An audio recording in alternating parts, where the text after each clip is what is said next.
हम लोग जर्मनी का देखते हैं। जर्मनी, बस 2 मिनट और। Germany unification. देखो जर्मनी क्या था कि East Germany plus West Germany एक हुआ, ठीक है, एक हुआ, दोनों एक देश बना। अब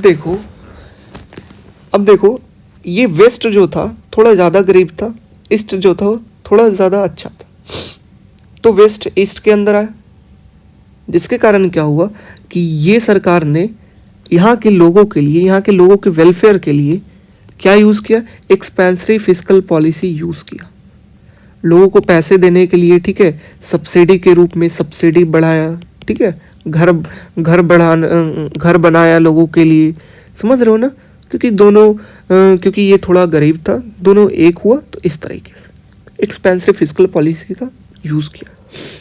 लेकिन मार्केट में ज़्यादा इन्फ्लेशन नहीं हो, इस कारण कॉन्ट्रैक्टरी मॉनेटरी पॉलिसी का यूज़ किया। कॉन्ट्रैक्टरी मॉनेटरी पॉलिसी समझ रहे हो कि नहीं, एक्सपेंसिव फिस्कल पॉलिसी और कॉन्ट्रैक्टरी मॉनेटरी पॉलिसी का यूज़ किया। इसका इफेक्ट क्या होगा समझना, सब्सिडी के रूप में पैसे दिए जा रहे हैं, ये कॉन्ट्रैक्टरी मॉनेटरी पॉलिसी अपना है, जिसके कारण इन्फ्लेशन, ठीक है, लो रहेगा, चलो लो रहेगा। लेकिन अब समझना, सरकार अगर लोगों को ज़्यादा पैसे स्टार्ट कर दे देना लगातार 2 साल 3 साल 4 साल 5 साल, तो धीरे धीरे कुछ ना हो तो इन्फ्लेशन तो आएगा ही आएगा, ये सुन लो, इन्फ्लेशन आएगा ही आएगा। अब ये कॉन्ट्रैक्टरी मॉनेटरी पॉलिसी मतलब ये सरकार, सेंट्रल गवर्नमेंट जो थी जर्मनी की, वो पैसे नहीं छाप रही थी, तो ये खर्च बढ़ा रही है, तो खर्च बढ़ाएगी तो कहीं से तो इसके पास पैसा आएगा, कहाँ से आएगा, ये किसी से उधार लेगा, बोरो करेगा तो मतलब कंट्री का डेफिसिट बढ़ेगा, ये सुन लो, डेफिसिट भी बढ़ेगा, ये सुन लो, डेफिसिट भी बढ़ेगा, ये चीज़। अब देखना एक्सपेंसिव फिस्कल पॉलिसी में क्या होता है, इंटरेस्ट रेट बढ़ता है, जिसके कारण इन्वेस्टमेंट कमता है। कॉन्ट्रैक्टरी मॉनेटरी पॉलिसी में इंटरेस्ट रेट बढ़ता है, इन्वेस्टमेंट कमता है, ये समझ लो। सो इसका इफेक्ट क्या हो गया, इसका इफेक्ट ये हो गया कि हमारा इंटरेस्ट रेट क्या हो गया, बढ़ गया, और इन्वेस्टमेंट कम हो गया। इन्वेस्टमेंट कम होने के कारण क्या होगा, इनकम और आउटपुट कम हो गया। कम होने के कारण क्या होगा, अनएम्प्लॉयमेंट बढ़ गया, अनएम्प्लॉयमेंट बढ़ गया, या सुन लो, अनएम्प्लॉयमेंट बढ़ गया। क्यों, बिकॉज एक्सपेंसिव फिस्कल पॉलिसी में इंटरेस्ट रेट बढ़ेगा, कॉन्ट्रैक्ट मॉनेटरी पॉलिसी में, यही तो इतना देर से बात करते आ रहे हैं, कॉन्ट्रैक्टरी मॉनेटरी पॉलिसी में इंटरेस्ट रेट बढ़ेगा, दोनों में इन्वेस्टमेंट कम होगा, इनकम आउटपुट कम होगा, कंपनी कम प्रोड्यूस कर पाएगी, कंपनी कम लेबर को डिमांड करेंगे, तो अनएम्प्लॉयमेंट गेट इंक्रीजेस।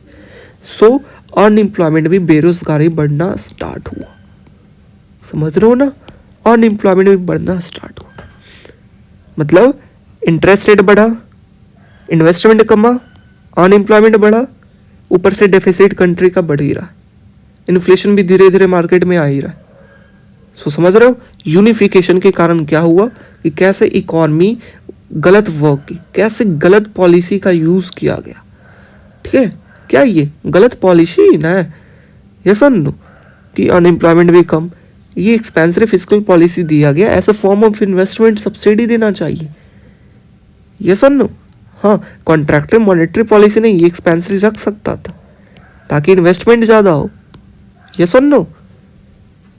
तो ये चीज़ ना, तो कैसे गलत पॉलिसी यूज़ हुआ जर्मन यूनिफिकेशन में, ये हम लोगों ने देखा, expensive fiscal policy, contractory monetary policy. तो 2 टर्म है जो हमारा गलत पॉलिसी का यूज़ किया गया, एक तो 1974 ऑयल शॉक के टाइम में यूएस इकॉनमी में जो हम लोगों ने पढ़ा, that expensive fiscal policy plus expensive monetary policy का यूज किया। इन्फ्लेशन मार्केट में ऑलरेडी था, इस पॉलिसी के कारण इन्फ्लेशन और ज़्यादा हो गया, ये सुन लो। और दूसरा जर्मन यूनिफिकेशन, ये सुन लो, that's leads to policy failure. कब पॉलिसी फेल करेगा, तो ये दोनों टाइम में, इसमें क्या यूज़ किया गया, expensive fiscal policy plus contractory monetary policy. Deficit बढ़ा, अनएम्प्लॉयमेंट बढ़ा, इन्फ्लेशन धीरे धीरे बढ़ेगा, इंटरेस्ट रेट बढ़ा, इन्वेस्टमेंट कमा। समझ रहे हो? सो दैट्स, अब ये लास्ट चीज़ इसी चीज़ के अंदर सारा चीज़ है। देखना 1970s में क्या आया था? ऑयल शॉक आया था। कौन सा policy? Expensive monetary, expensive fiscal, जिसके कारण क्या हुआ? पहले ही से इन्फ्लेशन था और इन्फ्लेशन क्या हुआ? बढ़ा। एक्सपेंसिव मॉनेटरी, एक्सपेंसिव फिस्कल के कारण क्या हुआ? आउटपुट इनकम बढ़ा, तो अनएम्प्लॉयमेंट कम हुआ। अनएम्प्लॉयमेंट 1970 के बाद कम हुआ। एक्सपेंसिव मॉनेटरी पॉलिसी के कारण क्या हुआ था? ये इंटरेस्ट रेट धीरे धीरे कम होना स्टार्ट हुआ था। ये सर नो, एक्सपेंसिव मॉनेटरी पॉलिसी के कारण इंटरेस्ट रेट हमारा कम था, क्योंकि इन्फ्लेशन ज़्यादा है भैया, तो इंटरेस्ट रेट क्या होगा? कम होगा। बात समझ में आया? 1970 1980s में क्या है? रिसेशन क्यों आया? क्योंकि इन्फ्लेशन मार्केट में बहुत ज़्यादा था। ये सुन लो, इन्फ्लेशन ज़्यादा मार्केट में बहुत ज़्यादा था। कम करना है तो कौन सा? कॉन्ट्रैक्टिव मॉनेटरी पॉलिसी को अपनाना पड़ेगा। ये सुन लो, लेकिन एक्सपेंसिव फिस्कल पॉलिसी को अपनाया गया। और एक्सपेंसिव फिस्कल पॉलिसी, सरकार एक्सपेंसिव, जिसका इफेक्ट क्या हुआ? कॉन्ट्रैक्टिव मॉनेटरी पॉलिसी का इंटरेस्ट रेट बढ़ेगा, एक्सपेंसिव कारण में इंटरेस्ट रेट बढ़ेगा। Are means interest rate increases, investment decreases. Contractive monetary policy कारण मनी मार्केट में कम होगा तो इन्फ्लेशन कम होगा। बात समझ में आए? लेकिन इंटरेस्ट रेट क्या हो जाएगा? बढ़ जाएगा।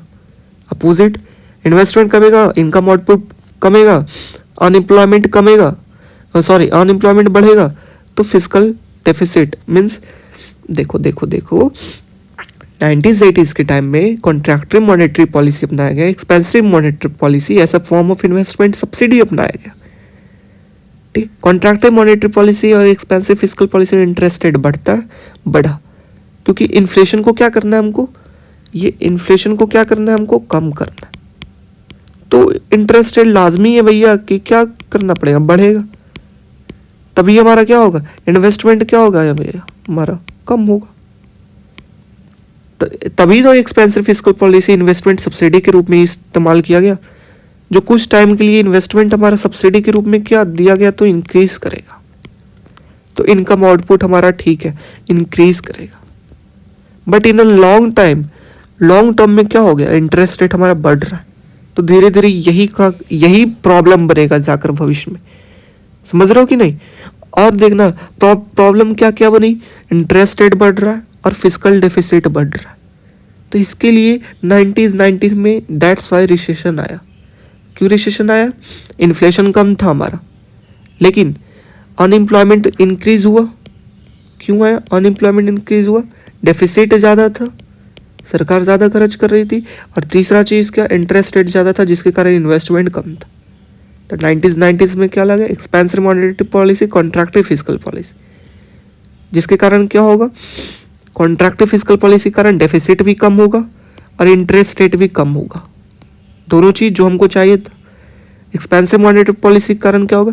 इंटरेस्ट रेट कम होगा, इनकम आउटपुट ज़्यादा होगा, ये सुन लो, इन्फ्लेशन ज़्यादा होगा, जिसके कारण ही to keep inflation under control Fed जो है वो एंटीसिपेटरी मॉनेटरी पॉलिसी यूज किया गया।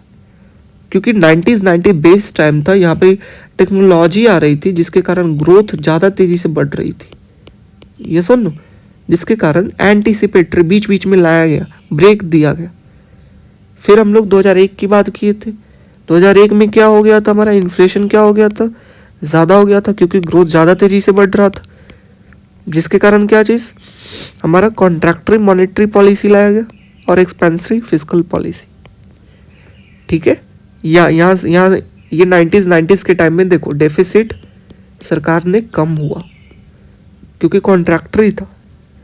समझ रहे हो कि नहीं? बेस्ट टाइम इसीलिए सरकार का बोरोविंग कम की, तब अच्छा इकॉनमी कर पाई, बिना किसी से उधार लिए अपने दम पर कर पाई। That's why best time.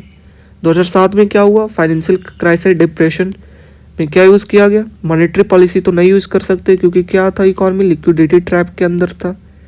Yes और no? So expensive monetary policies uneffective, ineffective, expensive fiscal policy और unconventional monetary policy, that is buying long term government security. German unification में क्या हुआ? एक्सपेंसिव फिस्कल पॉलिसी का यूज़ किया गया और contractive monetary policy.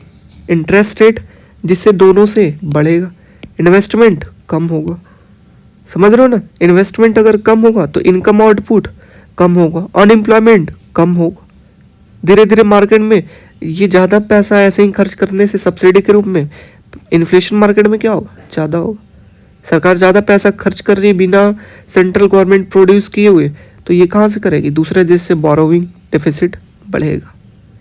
So that's the German unification. Okay, so our chapter is over.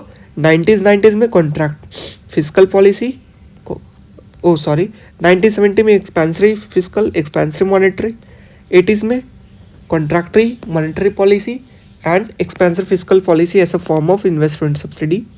90s base time, that is expansive monetary policy and contracting fiscal policy, deficit कम हुआ, ठीक है, expansive कारण investment कम हुआ, expansive monetary policy कारण interest rate कमा तो investment बढ़ा, income output बढ़ा, ठीक है। एंटीसिपेटरी की कब यूज़ हुआ था ये देखा, 2007 डिप्रेशन के टाइम में कौन सा पॉलिसी, ये जर्मन में कैसे पॉलिसी फेलियर हुआ ये देखा, यूनाइटेड स्टेट में 1970 में कैसे पॉलिसी फेलियर हुआ ये देखा।